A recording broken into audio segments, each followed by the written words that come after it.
Saludos, amigos y amigas de La Respuesta.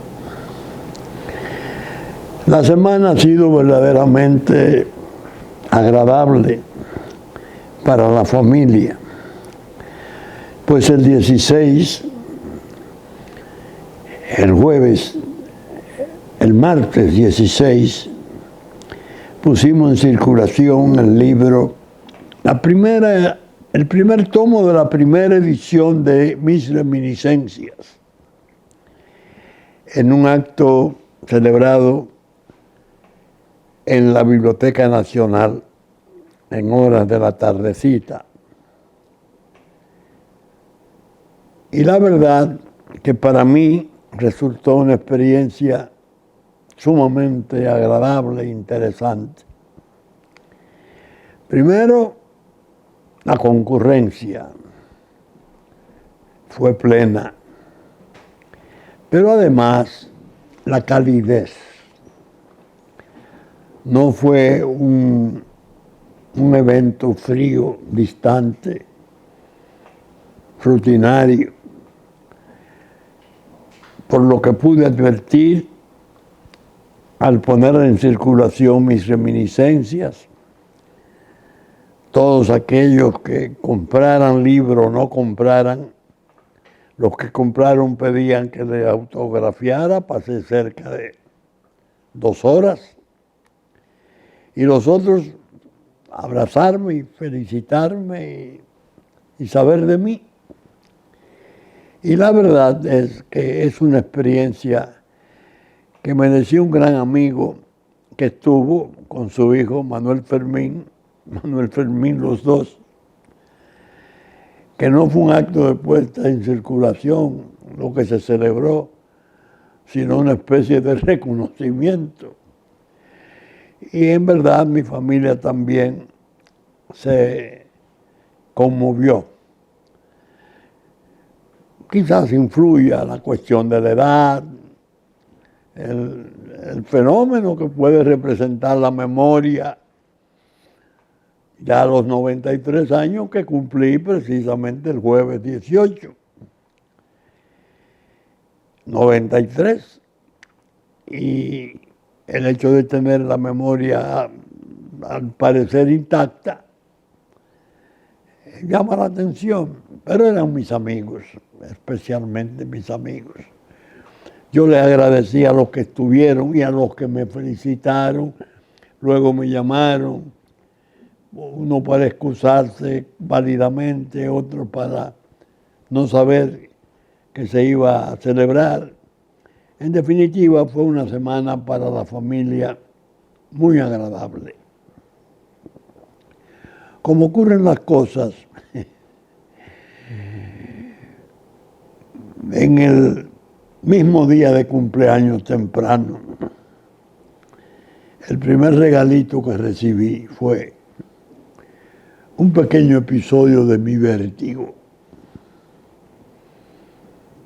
como un recordatorio, como si fuera un recordatorio. Y pareció que se me iba a arruinar el día, ¿no? Pues no. Afortunadamente, todo resultó agradable, pero mis hijos, como siempre, muy celosos de la salud del viejo, concitaron visitas médicas, me hicieron llegar a un médico urólogo joven, distinguido, muy amable, pensando en que había quizá un principio de alguna infección urinaria o algo por el estilo, que al parecer estaba formándose. Y yo decía después en la tarde, cuando comía con la familia que estuvo, porque no hicimos nada de fiesta, yo me opuse porque con la ausencia de doña Sogela es muy difícil que yo pueda participar en fiesta. Tengo que luchar con su ausencia. Y la verdad que me declaro vencido. No puedo. En definitiva, fue agradable la semana. Y yo les decía El mejor regalo me lo dieron los médicos, porque hicieron unas pruebas y tomaron una tomografía, hicieron unas pruebas magníficas. Me encantó su técnica, la forma diestra en que se manejaron, cómo me hablaban. Y digo, los médicos me dieron el mejor regalo. Todo está bien, afortunadamente. Pero es la realidad que ya estoy en los confines. Y eso me lleva a seguir pensando y reflexionando. Afortunadamente ya sin el cerco, sin el asedio de las pasiones de juventud, de los impulsos de juventud, de los bríos de juventud. Y es mejor hacerlo ahora que antes. Y la verdad que estaba muy pendiente también en la semana de algo que fue noticia del mundo. Así hay que llamarla. El magnicidio, porque toda tentativa de crimen se reputará como el crimen mismo en nuestra técnica jurídica. El magnicidio, no el intento, no, el magnicidio, técnicamente lo es. Sin resultado de muerte, claro está, de Donald Trump. Estuve viendo las noticias, oyéndolas, muy pendientes, porque me sobrecogió tanto cuando me informaron por primera vez y vi de cerca del evento que se estaba presenciando. Me sobrecogió tanto que me aumentó el pesar. Todas las noticias. Y entonces llegan las explicaciones. Esta ha tenido explicaciones de todo tipo, filmaciones del ácrata, el autor, un joven de 20 años, evidentemente un psicópata, cómo estuvo y tuvo la posibilidad de acercarse e internarse en el perímetro, subir a una segunda planta con un fusil y uniformado. El servicio secreto se sabe que controla el aro inmediato al personaje, pero el perímetro, es decir, las áreas adyacentes, corresponde a las policías locales. Y la verdad que no me lo expliqué cómo pudo llegar ese joven armado, uniformado, en esas condiciones, incluso, según se ha podido probar, ante el asombro de muchos de los asistentes, que advertían, y un policía subió y trató de detenerlo, y se acobardó, según parece, porque le apuntara. Y un miembro francotirador del servicio secreto pedía por radio que le dejaran disparar porque lo tenía. Y en un momento dijo, 4 o 5 segundos antes, pero el hombre tiene el fusil y va a disparar, aguarde. Y después, otros aspectos más complicados. Para nosotros los creyentes no son complicados. La mano de Dios. Hubo algo que me llamó la atención y me llenó de regocijo, porque fue una forma de reafirmar mi fe en que Dios está al mando. Antes de iniciarse el evento, en un arco que había la bandera norteamericana, sufrió un ataque de viento y se enredó. Que se hubiese enredado sin forma alguna, bueno, el viento le enredó. La cuestión reside en que no se enredó en forma alguna, sino en forma de cruz. Una cruz clara. Dios mío, las estrellas de un lado, las rayas de otro. El cuerpo que baja hasta los pies. Impresionante. Fue un evento que lo vio todo el mundo. Y hubo fotos y grabaciones. Para nosotros los creyentes significaba mucho. Y sigue significando. Desde luego, la otra parte que seguro ha oído de esto, tendrá sus explicaciones que nosotros respetamos.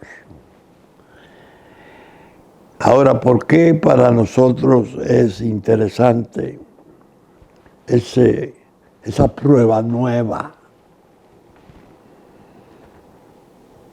de que la mano de Dios está por encima de todo? Por lo crucial que necesita, que resulta, ese hombre para estos momentos. Un hombre impulsivo, un toro, espontáneo, imprevisible, a veces con gestos, yo diría, si no violentos, gestos complicados. Fue presidente hasta el 20, en su primer periodo. Lo vimos desde entonces. Y dijimos desde aquí la respuesta. Ese es un hombre vital para el mundo, porque tiene el carácter, la fortaleza del carácter para hacer las cosas que ese gran pueblo necesita, decía yo en aquellos momentos. Él vino y dijo, vengo a sanear el pantano de Washington. Y asumió posiciones desafiantes, incluso con el comercio mundial. Su duelo con China fue memorable. Trajo las fábricas norteamericanas que habían emigrado buscando mejores salarios, más bajos. Y levantó mucho el ánimo nacional norteamericano. Pero en el 20 surgió algo que nadie podía imaginar. El desorden electoral. Tanto así que dijimos muchas veces que había perdido todo prestigio la democracia norteamericana. Ella que había sido modelo por siglos, pero que las cosas y los eventos que se produjeron y las pruebas que se exhibieron de que había anomalías y había actos típicamente de fraude eran realmente repugnantes. Y eso trajo una crisis enorme, y hubo violencia, y se organizaron grupos, y se produjo algo inconcebible, que dijimos muchas veces, Estados Unidos ha terminado por parecerse a una republiqueta, como ellos nos llaman a las del tercer mundo. Parece que la republiqueta ahora resultan ellos. Un desorden enorme. Bueno, la ocupación del Congreso. Por masa, por grupos, pero evidentemente tolerados. Porque incluso se le ofreció apoyo de la Guardia Nacional temprano y la rehusaron. Y los policías que estaban era una pequeña barra de policía que no iba a contener esas masas. Pero eso fue seguido de procesos y esas cosas. Bueno, señores, y vimos 4 años de persecución política neta. La más odiosa que yo, al menos en mis 93 años, he conocido. Comenzaron a armar expedientes contra ese hombre, Donald Trump. Dios mío, 34 expedientes en distintas cortes.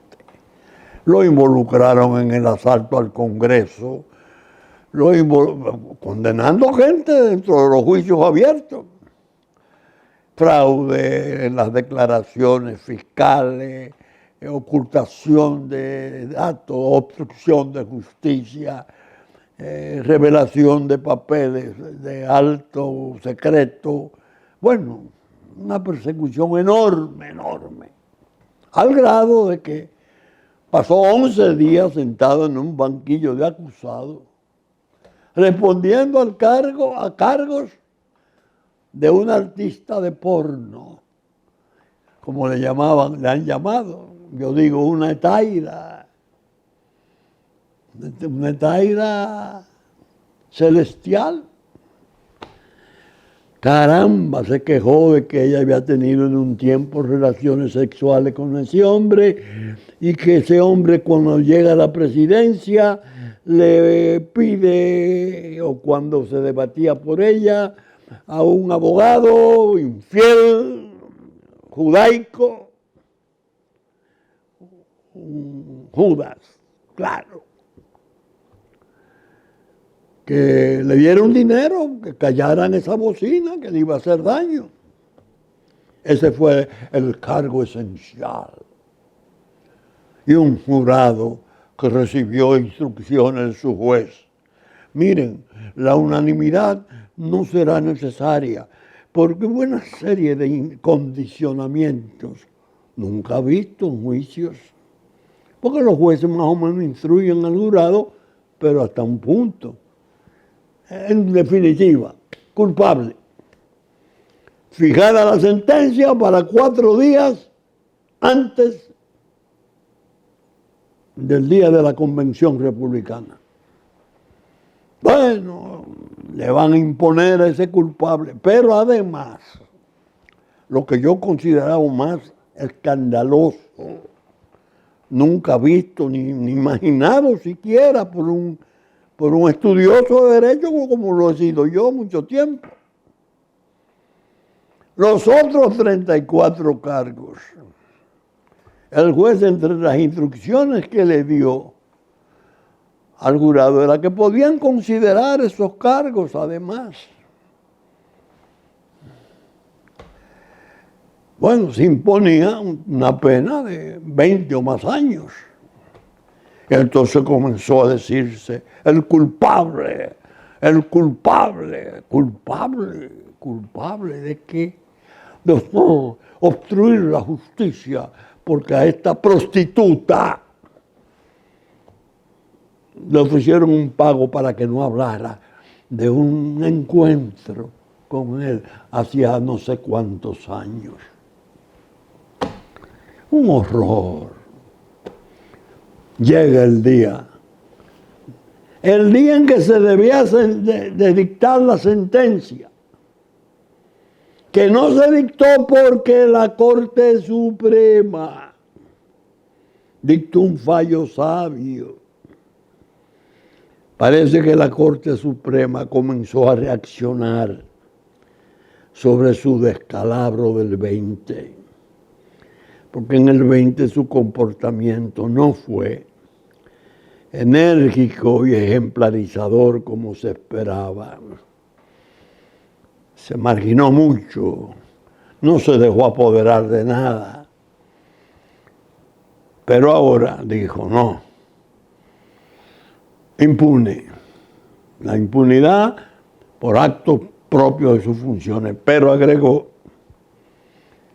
de tal modo un argumento que lo favorecía, porque ya él era presidente, supuestamente después de la promesa, de la oferta de soborno. Se espantaron los jueces y fiscales y aplazaron su sentencia. Pero entró el AR-15 en movimiento. Un loco psicopático, de eso que debe de haber cientos de miles en Estados Unidos, no menos de 100,000. Que hemos visto muchos casos en que salen de mañanita y van a los colegios y a las escuelas y matan y secuestran niños inocentes a mansalva. Dios mío, qué malo que le va a pasar a este país tan grandioso. ¿Qué es lo que está pasando?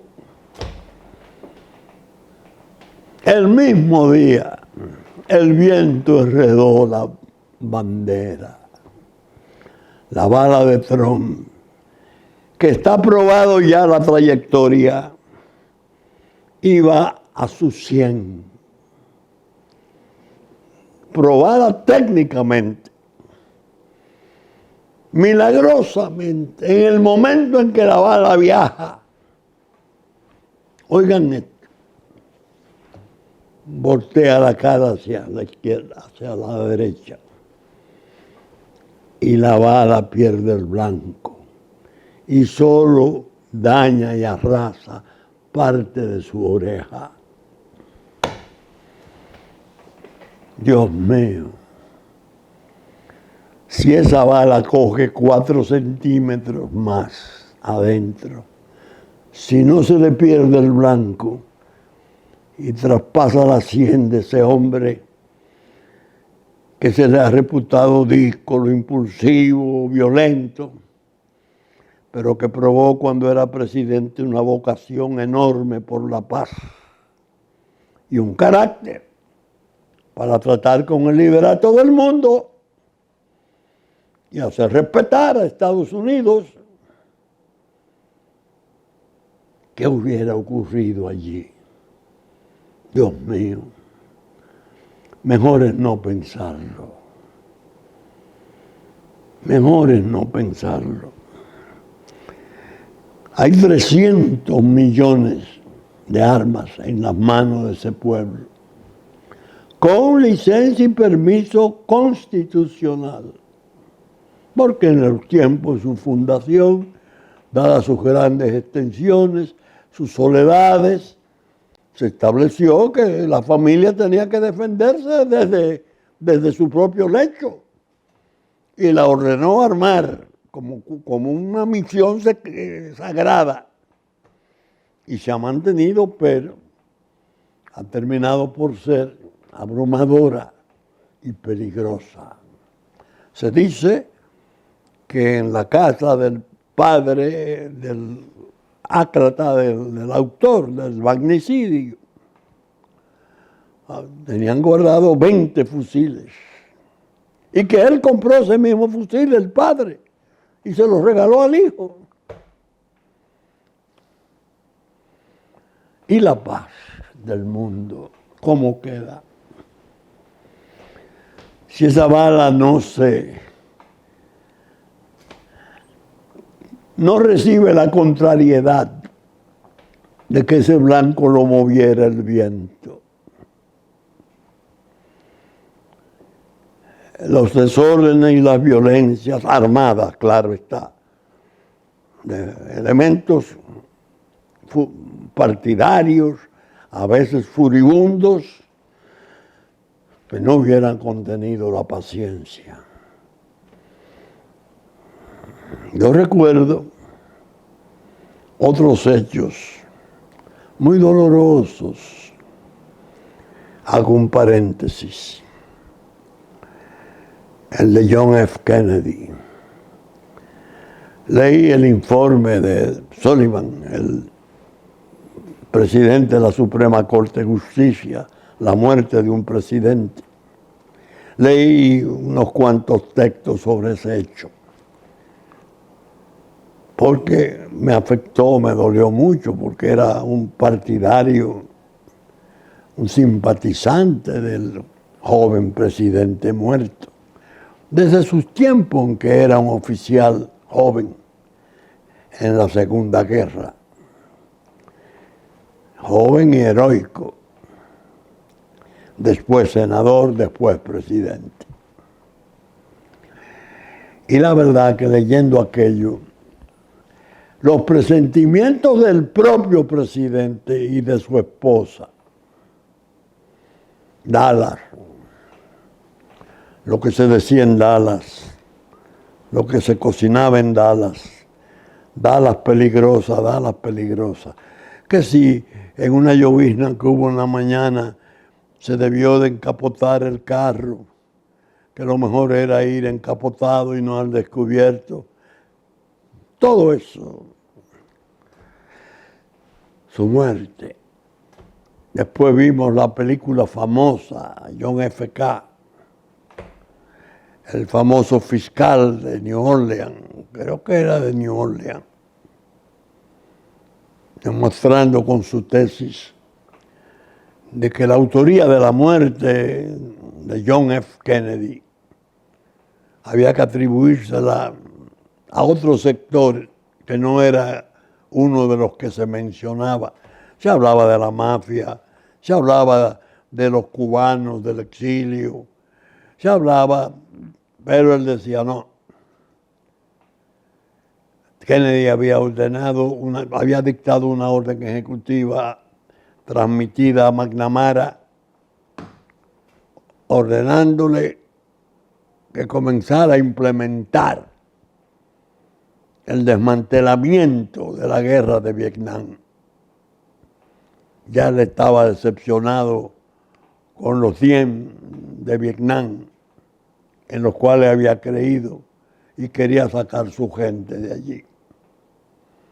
Eso significaba una pérdida enorme para el establecimiento industrial militar, que como dijera ese hijo esclarecido de Estados Unidos, Dwight Eisenhower, héroe comando de Normandía, combatiente de la Primera Guerra, ganador de la Segunda Guerra, presidente 2 veces de Estados Unidos, antes de morir, pidiéndole a su pueblo y a sus instituciones que se cuidaran de ese litoral, porque el que tiene la capacidad de hacer las armas y venderlas generará las guerras. Una profecía enorme, la de ese hombre tan esclarecido. Le hemos visto cumplir. Ahora, viendo esto, Trump, la posición de Trump cuando fue presidente frente a OTAN, a Europa, a Ucrania, no específicamente a Ucrania, a Europa. Su relación coloquial, incluso hasta con el impetuoso líder norcoreano. Aparecieron fotos de él pisando territorio norcoreano. Su trato con Putin. Recuerdo que cuando Putin inició su operación militar especial en Ucrania, dijo Trump medio en chiste, el tipo estuvo genial, como recuperando los territorios del Donbass, como lo había hecho en Crimea. Y después terminó diciendo, antes de yo juramentarme, si salgo presidente, la paz estará asegurada. Yo haré la paz. En ese tiro de las orejas estaba envuelta la suerte de la paz del mundo. Porque si ese hombre desaparecía y seguía el statu quo, esto que gobierna, lo que ha demostrado, esa paz se haría cada vez más difícil y complicada alcanzarla. Por eso quise, después de hablar de la cuestión de la familia y de mi cumpleaños, mencionar esa noticia del mundo, que en realidad no es noticia para darla en un programa, porque ha sido, yo creo, en toda la historia de la comunicación social, la más difundida. Todo el mundo sabe lo que ocurrió con ese magnicidio, que no tuvo resultado de muerte, pero que en nuestra técnica se reputa el crimen mismo. Toda tentativa de crimen es reputada como el crimen mismo.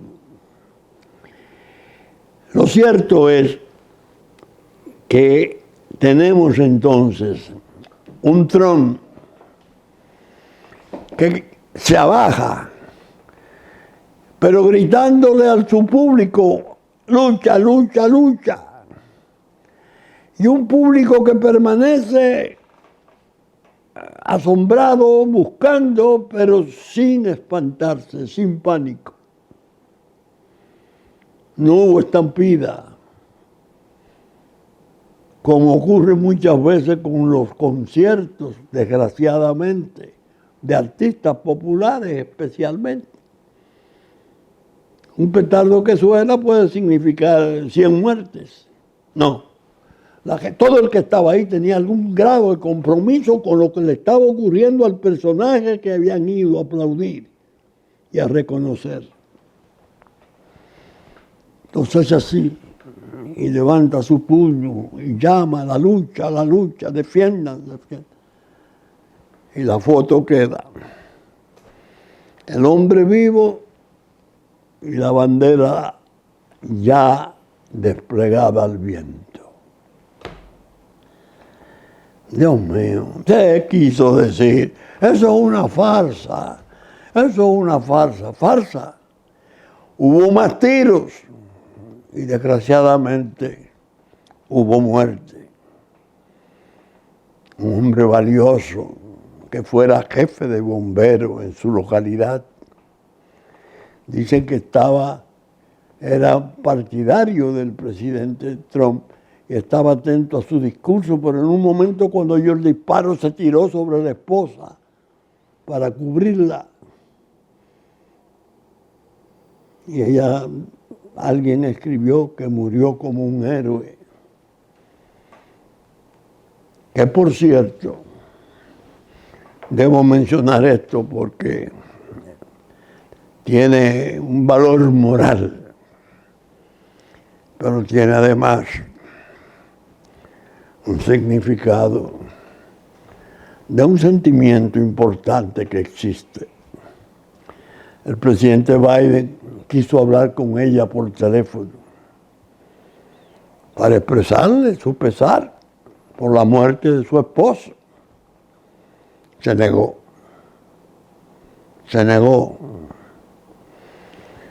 Esa viuda, su esposo sin sepultarlo, la llama al presidente de los Estados Unidos para expresarle condolencia y dice que no quiere hablar con él.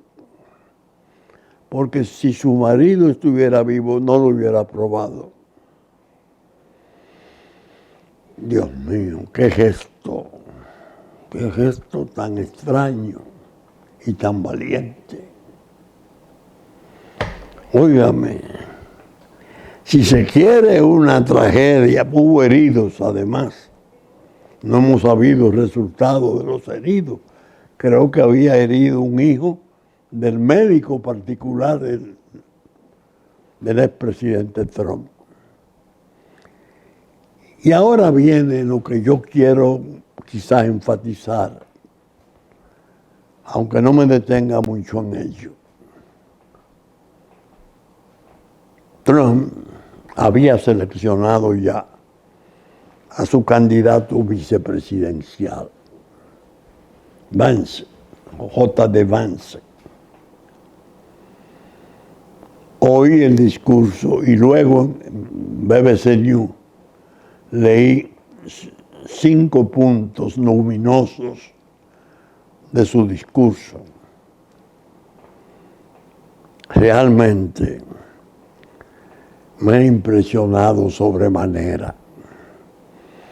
El hombre es de familia campesina, de los montes del Apalache, las montañas de los Apalaches. Escribió ya adulto un libro donde hablaba de la energía del campesino en el campo, del hombre que emerge del campo y va hacia los pueblos. Bajó junto con sus generaciones y las anteriores a trabajar en las ciudades, en las fábricas, etc. Y hace alusión a ello diciendo: yo creo que es necesario reconstruir a Estados Unidos de tal modo que, mi ejemplo, yo nací en el barrio, en el lugar más pobre de Estados Unidos. Ojalá los que puedan nacer en ellos lleguen a estos escenarios. Tal sería el sueño americano.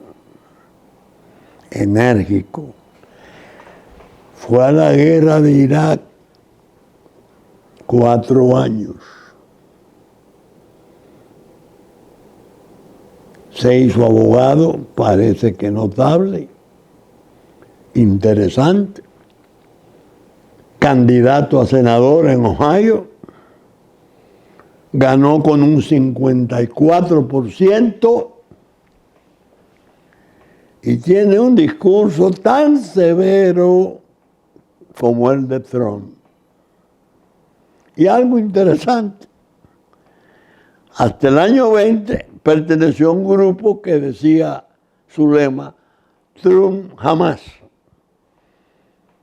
Y él llegó a decir que Trump iba a ser el Hitler de Norteamérica. En el 20 giró, se afilió al trumpismo. Al parecer, el presidente Trump lo acogió y han hecho una relación tan admirable que lo elige como candidato a la vicepresidencia. ¿Qué significado puede tener esto? Mucho.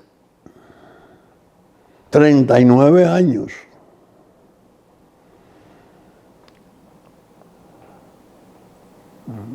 El significado mayor, a mi juicio, es que es la garantía mayor que puede tener la vida de Donald Trump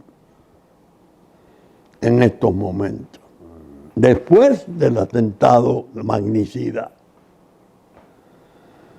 Que no hay que esperar que esos intereses terribles dejen de pensar en repetir la acción. Sería una ingenuidad. Ahora es que hay peligro. Pero con un vicepresidente así, de 39 años, un discurso severo, gemelo del discurso de Trump, es mal negocio. Porque su elección como presidente casi sería plebiscitaria, abrumadora. Se podría decir con una unanimidad virtual. Buena garantía de vida para Trump, que tiene 78 años y que naturalmente ya vimos cuánto lo odian. Y las posibilidades de que se recrudezca ese riesgo y sigan los peligros no es insensata. Ahora bien, política exterior, Ucrania, la guerra, Europa, idea bien organizada, tipo formidable. Este no es el viejo Pence, el anterior vicepresidente de él, que después se demostró que era desgraciadamente una lamentable expresión de amigo. En los momentos más difíciles, cuando él tenía la posibilidad, siendo presidente del Senado, de poner a ventilarse las pruebas alegadas contra la victoria de Biden, se huyó que terminó denegando a Trump hasta ahora. Este parece diferente. A mí me simpatizó desde que leí toda su biografía y quizás la extracción campesina influyó en mi simpatía tan prematura. Ahora digo, ¿por qué eso es tan importante? Porque Estados Unidos, para poder salir de los trastornos inmensos en que lo han colocado, necesita inflexiones casi milagrosas de hombres severos, de hombres rectos, de hombres con carácter, para poder ser interlocutores de todo el poder del mundo, para poder recuperar muchos de los aspectos en descomposición de la sociedad norteamericana. Y es bueno que esté en los dos componentes de la fórmula de poder. Eso es importante. Si un milagro, otro milagro se ha debido producir, se debe producir, ese vicepresidente es parte de él. Porque tiene evidentemente, desde ya, un papel, una misión de continuar el discurso de reivindicación, el discurso de recuperación de todo cuanto ha perdido Estados Unidos en los últimos tiempos. De manera que yo quiero cerrar esta parte con esas alusiones. Y debo hablar brevemente de nosotros y decirles algo que medio planteé, todavía no está planteado debidamente, en mi pregunta de miércoles. No participar en la trama es la clave. Mis consejos leales, serios, afectuosos al presidente de la República: tenga cuidado que esta fase de ahora de Haití, tratando de hacer el milagro, el contramilagro de un Estado de Derecho dentro de ese caos que fue labrado con las peores intenciones por las potencias de la tierra,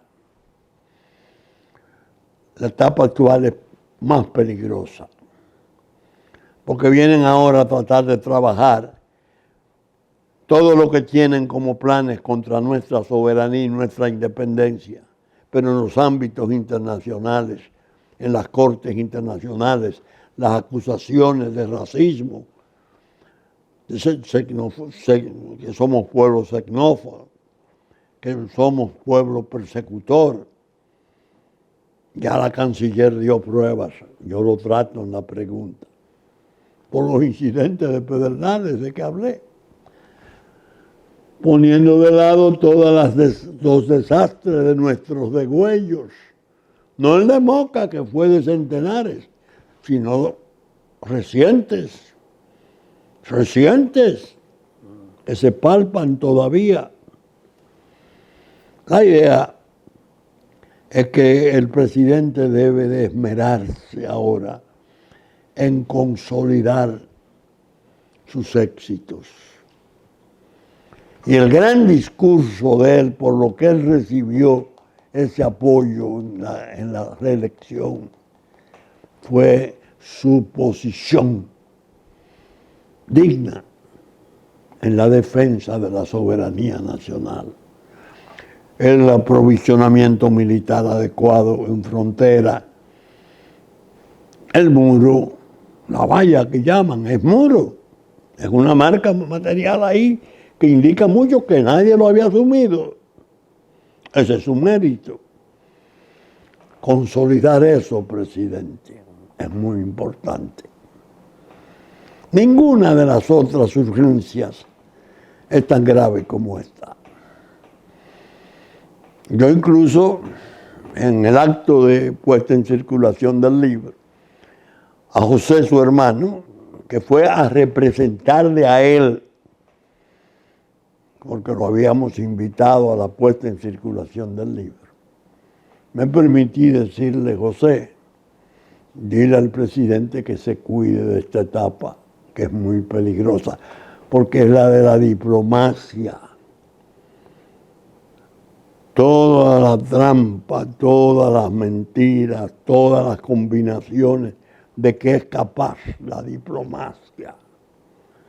Que para nosotros hay precedentes, ha sido funesta en el descrédito que se nos ha atribuido.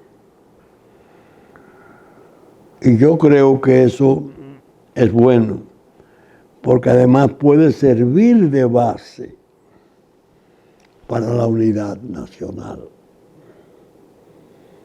Para la unidad nacional. No separarnos, no pelearnos, no reñir entre nosotros mientras tengamos el peligro común. Solo repudiar severamente a la traición o a las deserciones de deberes.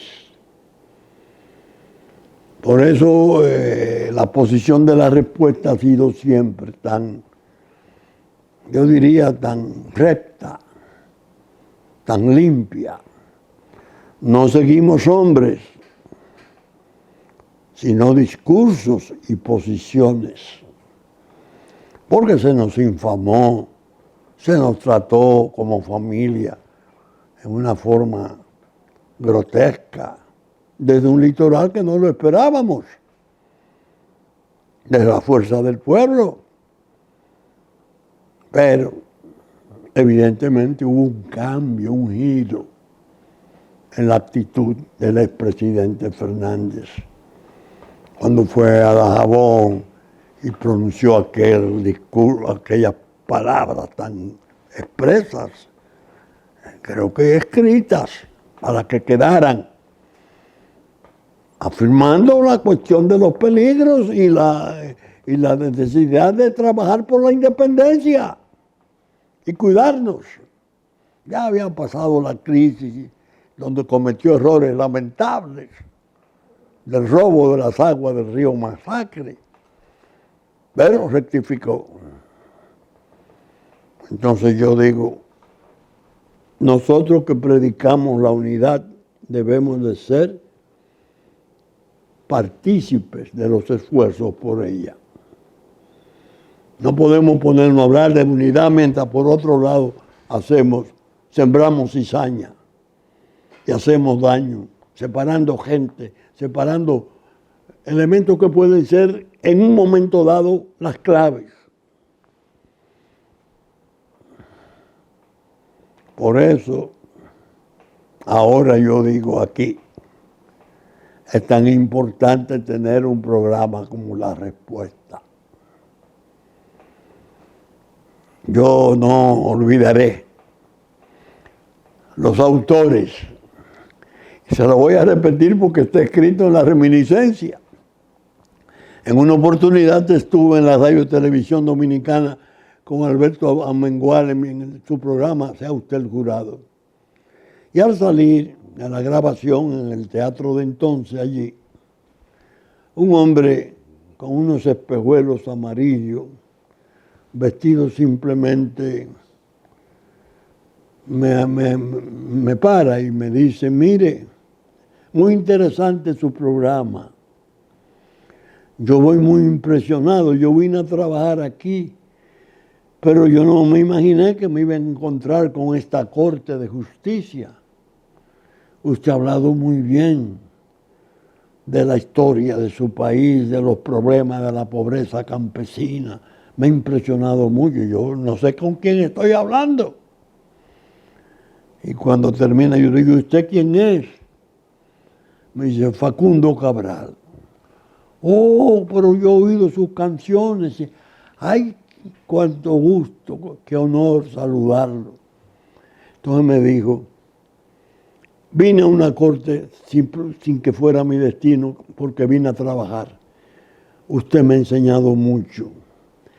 Debe fundar su programa, debe expresarse con frecuencia.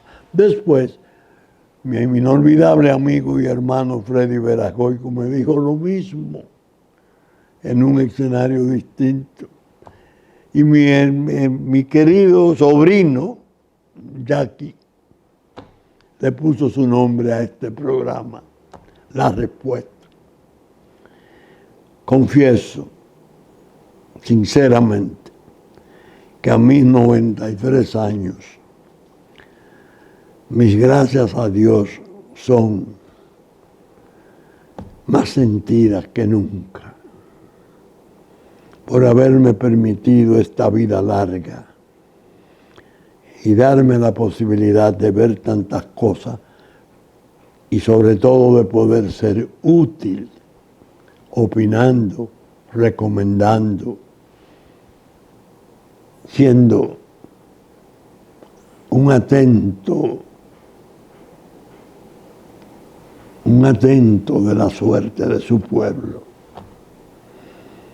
Saben ustedes que estamos saliendo por Supercanal a las 11 de la mañana de domingo, canales 33 de Claro, 3 del cable, en nuestra versión central, que asimismo Teleimpacto por sus canales 52 de Claro, 22 del cable, nos reproduce domingo a las 12 del mediodía y las 9 de la noche. Que asimismo estaremos en YouTube después de las 12 del mediodía de domingo. Con la gracia de Dios espero estar el próximo fin de semana otra vez en una nueva entrega de Su Respuesta. Muchas gracias y hasta entonces.